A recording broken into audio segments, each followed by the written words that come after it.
اور ہم نے بہت سے جن اور انسان دوزخ کے لیے پیدا کیے ہیں، ان کے دل ہیں لیکن ان سے سمجھتے نہیں، اور ان کی آنکھیں ہیں مگر ان سے دیکھتے نہیں، اور ان کے کان ہیں پر ان سے سنتے نہیں۔ یہ لوگ بالکل چوپایوں کی طرح ہیں، بلکہ ان سے بھی زیادہ بھٹکے ہوئے۔ یہی وہ ہیں جو غفلت میں پڑے ہوئے ہیں۔ ایک کریٹیکل بات جو آج صبح میرے ذہن میں آئی، وہی آپ کے ساتھ شیئر کر لیتا ہوں۔ قرآن حکیم میں ایک آیت ہے، سورہ الاعراف کی آیت نمبر 179۔ یہ قرآن حکیم میں چند سخت ترین آیات میں سے ہے، اور اس میں اللہ تعالیٰ کی طرف سے ایک بہت بڑا یونیورسل ٹروتھ اور بڑی ہی ایک ڈینجرس خبر انسانیت تک پہنچائی گئی ہے۔ اعوذ باللہ من الشیطان الرجیم، بسم اللہ الرحمن الرحیم۔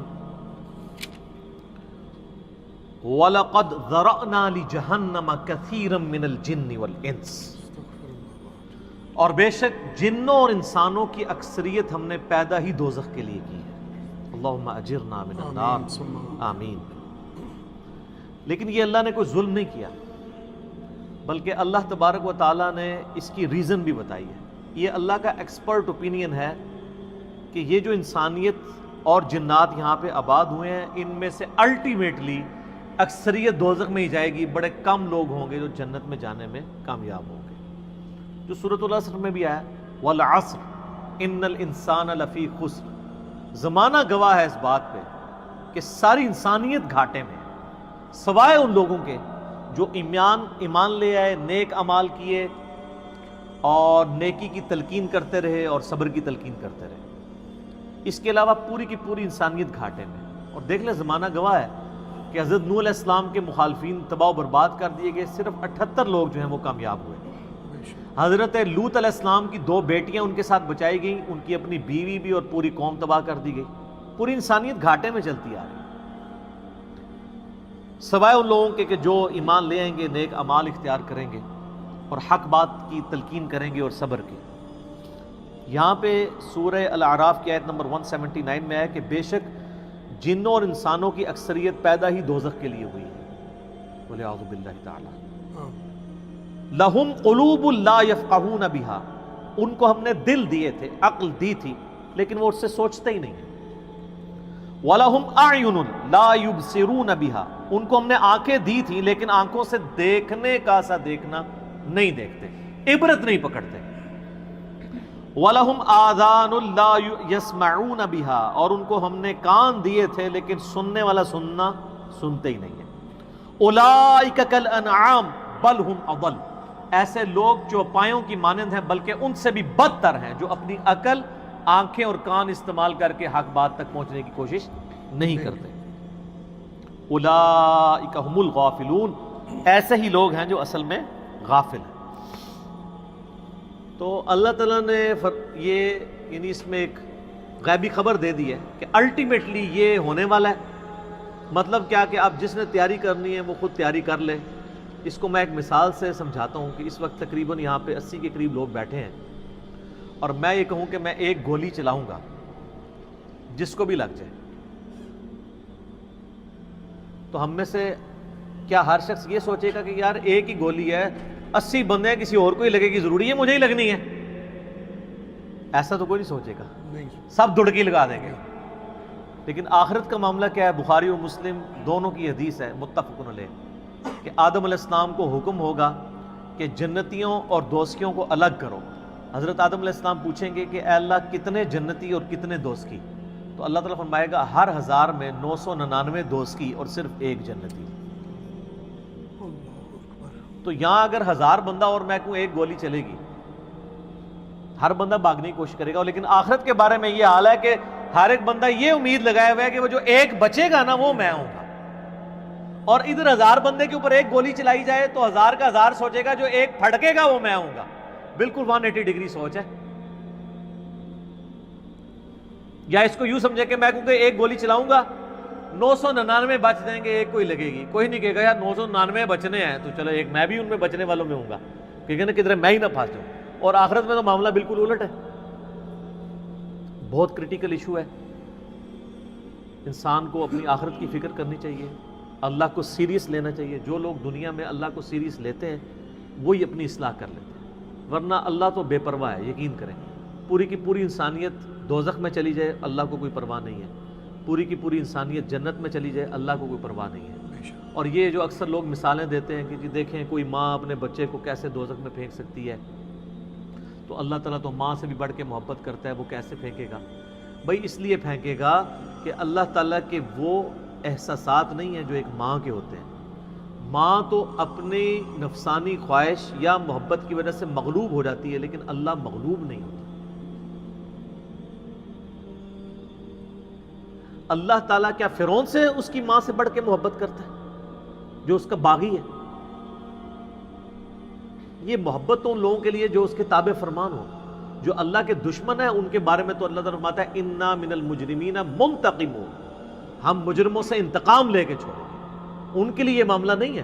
ہمیں تو یہ بتایا گیا ہے اللہ تعالیٰ ایک بوڑھی نانی اماں ہے جس نے یہ ایک نعوذ باللہ ایک سسٹم چلایا ہوا ہے، اینڈ پہ سب کچھ چھوڑ دے گا. نہ، اگر یہ بات ہوتی تو انبیاء کرام علیہ السلام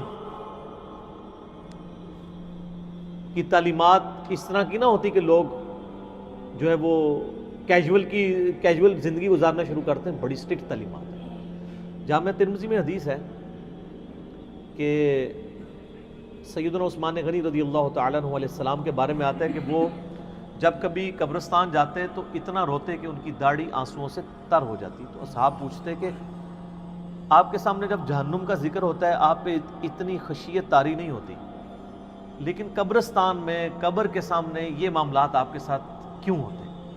تو انہوں نے کہا کہ میں نے نبی علیہ السلام سے خود سنا تھا کہ قبر آخرت کی منزلوں میں سے پہلی منزل ہے، جس کی یہ منزل پھنس گئی اس کی اگلی منازل مشکل ہو جائے گی، اور جس کی یہ منزل آسان ہوئی اس کی اگلی منازل آسان ہوتی چلی جائے گی. یہ وہ شخص کہہ رہا ہے جسے 3 دفعہ جنت کی بشارت ملی ہوئی ہے. ہمارے پاس کوئی جنت کا ٹکٹ نہیں ہے اور ہماری بے پرواہی اپنے عروج کے اوپر ہے.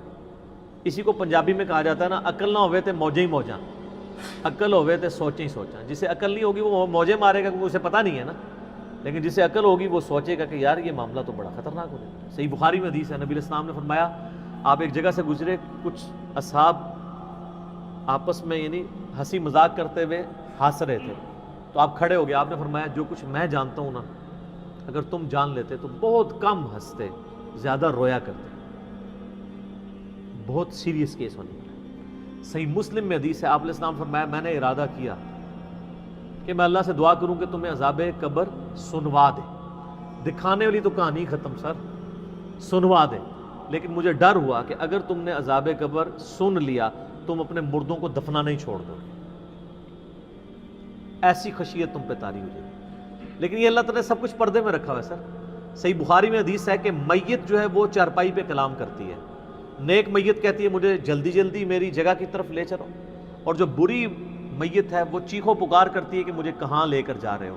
اور نبی علیہ السلام کے الفاظ ہیں صحیح بخاری میں کہ زمین و آسمان کی ہر مخلوق اس کی چیخیں سنتی ہے سوائے جنوں اور انسانوں کے، کیونکہ جنوں اور انسانوں کو اللہ تعالیٰ نے غیب کے پردے میں یہ چیزیں رکھی ہیں نا، اسی کے اوپر تو جنت ہے. ان الذین یخشون ربہم بالغیب لہم مغفرۃ واجر کبیر. جو لوگ بن دیکھے اپنے رب سے ڈرتے ہیں ان کے لیے مغفرت ہے اور اجر کبیر ہے. دیکھ کے تو سب نے مان لینا ہے. پھر سر اس سے بھی آگے اگر آپ چلے جائیں، صحیح بخاری میں یہ حدیث موجود ہے کہ جب میت کو سوالات کے جوابات نہیں آتے نا تو فرشتے اس سے پوچھتے ہیں کہ تجھے سوالات کے جوابات جو نہیں آئے کہ کیا معاملہ تیرے ساتھ ہوا؟ تو وہ کہتا ہے میں تو وہی کہتا تھا جو لوگ کہتے تھے، سن سنا کے سننی تم نہیں، پڑھ پڑھا کے سننی نہیں. تو فرشتے کہتے ہیں تو نے خود پڑھ کے سمجھنے کی کوشش کیوں نہیں کی؟ پھر فرشتے اسے ایک گرز مارتے ہیں جس سے وہ زمین کے اوپر بالکل، جس کو کہتے ہیں نا پیرلل ہو جاتا ہے زمین کے، خاک بن جاتا ہے. اور اس کی جو گرز کی اگینسٹ اس کی چیخ و پکار ہے اس کو جن و انس کے علاوہ تمام مخلوقات سنتی ہیں. اگر یہ سن لیں تو ظاہر ہے یہ تو پھر انسان کے بچے نہ بن جائیں. یہ اللہ نے پردہ رکھا ہے، ورنہ تو آپ بڑے بڑے بزرگوں کو دفنا کے نکل رہے ہو نا، ان کے پردے جو ہے نا وہ جنازہ یعنی اس قبرستان کے گیٹ تک پہنچتے بھی ساری بزرگی کھل گئی ہو. دڑال کی بات پیچھے سے آ جائے. ٹھیک ہے, لوگ ایسے بزرگی کا دعویٰ بھی پھر چھوڑ دیں گے, وہ ڈرتے رہیں گے نا. تو یہ اللہ نے پردے رکھے ہوئے. تو اس عید کے اوپر میں یہی پیغام دوں گا کہ اللہ کو سیریس لیں, اور سیریس لینے کا پھر مقصد یہ ہے کہ یہاں پہ ہمارے سب کانٹیننٹ میں کیا ہوتا ہے, یہاں پہ وہ پی کے والا ہی کام چل رہا ہے, دکھلاوا ہی سارا کے سارا چل رہا ہے. سب کانٹیننٹ میں انڈیا, پاکستان, بنگلہ دیش, افغانستان کے اندر یہ ہے کہ اگر کوئی شخص خدا کی طرف راستہ بھی اختیار کرتا ہے نا, تو زیادہ زیادہ کیا کرتا ہے وہ, کہ وہ کسی کی ماں مر گئی, کسی کا جوان بیٹا مر گیا, کسی کو کوئی بیماری آئی, وہ اللہ کی طرف لگتا ہے تو پہلے کیا کرتا ہے, داڑھی رکھ لیتا ہے, تسبیح پکڑ لیتا ہے, مسجد کی طرف آنا شروع کر دیتا ہے, اور اس مسجد کی طرف جو اس کے محلے کی مسجد ہوتی ہے, وہ ایک پریکٹسنگ مسلمان نہیں بنتا, وہ ایک پریکٹسنگ بریلوی یا پریکٹسنگ دیوبندی یا پریکٹسنگ اہل حدیث اور شیعہ بن جاتا ہے. اگر اس کے محلے کی مسجد بریلویوں کی ہوتی ہے تو وہ ایک پریکٹسنگ بریلوی بن کے سامنے آ جاتا ہے. ہونا ہی چاہیے کہ اب تم خدا کی طرف راستہ اختیار ہی کیا تو سب سے پہلے علم حاصل کرو. انما یخشی اللہ من عبادہ العلماء, اللہ کی خشیت تو اہل علم کو ہے. علم نہیں حاصل کرتے, جو جدھر لگے نا اسی طرف چل پڑتا ہے. ہونا تو چاہیے کہ آپ پہلے ہی دیکھیں کہ میں قرآن و سنت کا علم حاصل کروں, میں دیکھوں کہ یار کون سے نظریات درست ہیں, کن چیزوں کے اوپر اللہ تعالیٰ نے پکڑ کرنی ہے, کن چیزوں کے اوپر اللہ تعالیٰ نے فرائض میرے اوپر لگائے ہیں. وہ کوئی بھی علم نہیں حاصل کرتا, کوئی جدھر لگا ہے ادھر. ہمارے محلے میں نے بتایا کہ ایک پوری فیملی قادیانی ہو گئی تھی, میری پیدائش سے پہلے کی بات ہے.